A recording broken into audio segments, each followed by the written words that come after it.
I want you to become an expert in touch. We all have this great opportunity to learn. We can learn, we can do this. Oh my gosh, we have skin. There's all this skin to touch. We all really, in my opinion, should be great at it because this is a primary sense. This is the first one that we experience even in the womb. This is the one we have till the end of our life. This is my hope is that we all can do this really well with each other. So for the next 2 videos, we're going to talk about how to receive touch. This is this one. And then the next one, how to give touch. And all of this stuff is based on Betty Martin's work, The Wheel of Consent, which you can Google. And you can see an image of this wheel and get an idea. So we're going to do one half of it, half the side of, it's a circle, and how to receive touch. So here it is, the breakdown. So first of all, the most important thing is that to receive touch, we need consent, right? And there are 2 ways to receive touch with consent. There is receiving, right? Like if someone's gonna, this is the one we most understand and we know. If someone's going to touch me, I must say yes to that, right? Have consent around being touched. And then the other one is if I touch someone else for me, which is a little more complicated and it's nuanced. So with this breaking touch down and breaking down consent and understanding touch, I want just all of us to slow down and become very curious around how we engage in touch. Often it feels really scary because we don't have clarity around the simple question, who's it for? For example, if I give you a hug, you could really ask, like, who's that hug for? Is it for you or is it for me? And because we get a lot of touch that's not clear around like, okay, is this person touching me for themselves? And it feels really creepy. Because we are just reluctant, like, I don't want to touch, don't touch me. And we get to this. It just feels terrible. So all of this, again, is to us to become really good at it and slowing things down. So again, the 2 ways to receive touch would be for someone to give me touch, to say, hey, hit this direction, like a massage. When we go pay for a massage, we are receiving touch. Or the second one would be, I am reaching out to you saying, is it okay if I play with your hair, but it's for me? Right. So if you can imagine those 2 dynamics. Let's see, there's another way. So there's an active and there's a passive. That's probably a great way to understand it. The active role is me doing to you, but it's for me. And then there's the passive where I'm just going to lie here and let you give it to me, which feels so good. All right, so how do we know if we're really good at it? Okay, to be really good at receiving touch, you need to ask for it. It's simple. Ask for it.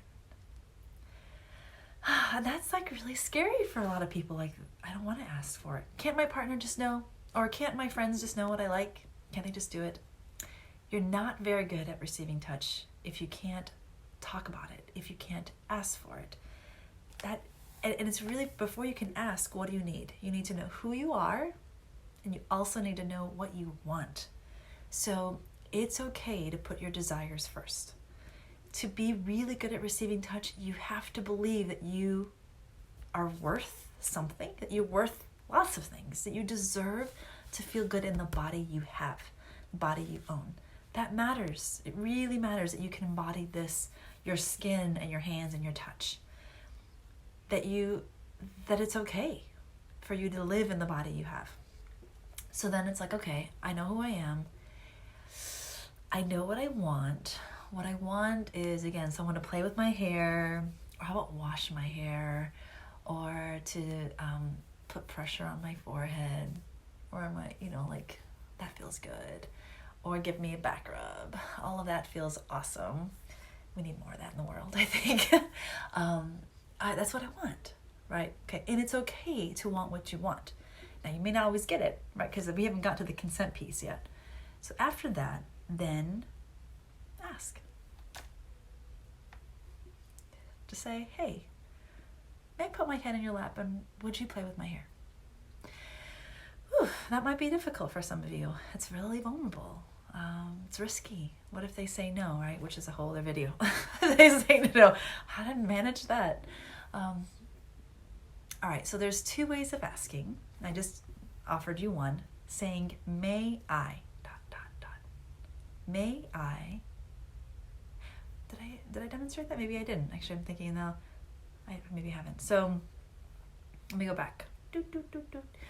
So then I said, would you play with my hair? That's one of the ways, right? Where I'm asking you to do something for me, for my benefit, so that I can receive lots of touch. That'd be nice. And then the other way, which there's two ways. So it's, would you, because I know you want to. No, I don't know if you want to. The other way is to ask, may I? Right, so again, there's two ways of asking. May I, or would you? And in both of these, again, it's for the person asking, me, in this case. So let's say some of you probably have an amazing beard. I actually spent this morning with somebody who has this great beard, one of these like long beards, and I could smell it because they had like, I think they had beard oil. And I was like, that smells good. And I didn't touch, but I could smell.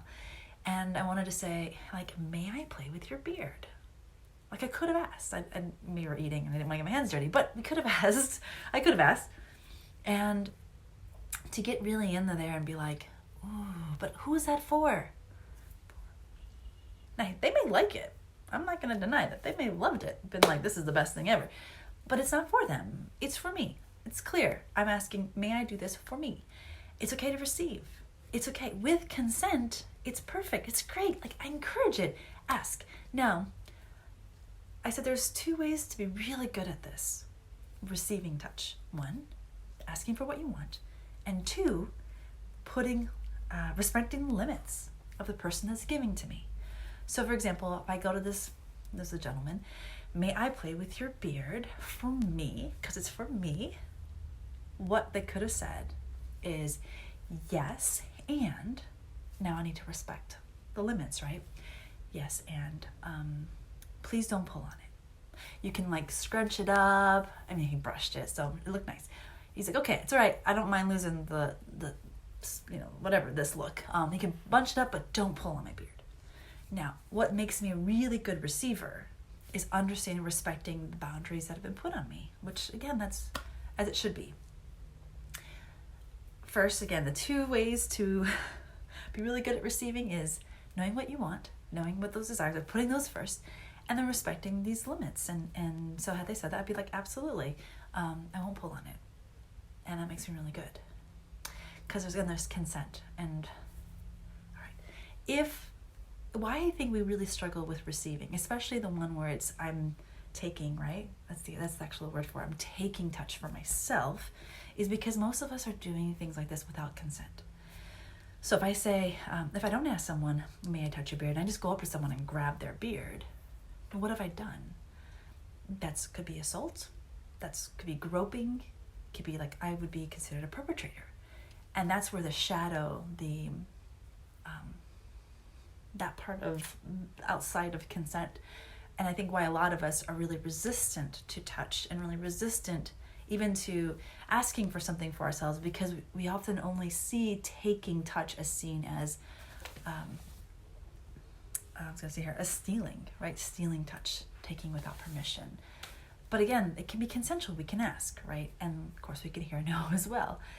On the other one, the shadow side of being served in receiving where I'm accepting the gift from someone, where I say, would you play with my hair? And they say yes, and they play with my hair. They could have boundaries and limits if they'd like to share them. If I don't ask and get that consent, what it looks like is I'm entitled. So I come home from work, let's say, and maybe my partner is sitting on the couch, and I put my head in their lap, and I don't ask, and I just assume and think, this is your job. This is what you're supposed to do every day. You're supposed to take care of me and supposed to, give me this touch. And I didn't ask for it. And they didn't consent for it. And that's very entitled. It could be even up to the extreme of slavery, where we don't get someone's consent. We expect them to do things for us. That is their job. Unless, guess you've consented to like a broader, like a bigger, like what's a touch contract, right? Some people create touch contracts where those things can already be within consent. But let's say it's somebody I don't have that contract with. where I just put my hand in their lap and be like, this is what you're supposed to do and you're supposed to take care of me without ever asking.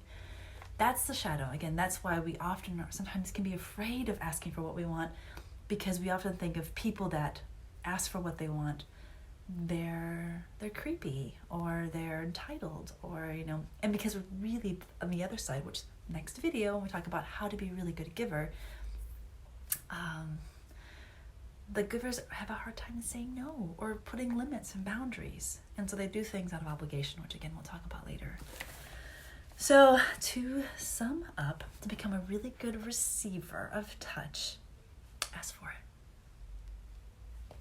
Ask. We can work on resiliency later in a different video, but it's okay to ask. It's okay to have desires and wants, and it's okay to ask for them. And if they can't say the no, the person that you're asking, look at body language. There's other ways that we can understand a no. But if they're a hell yes, then take it.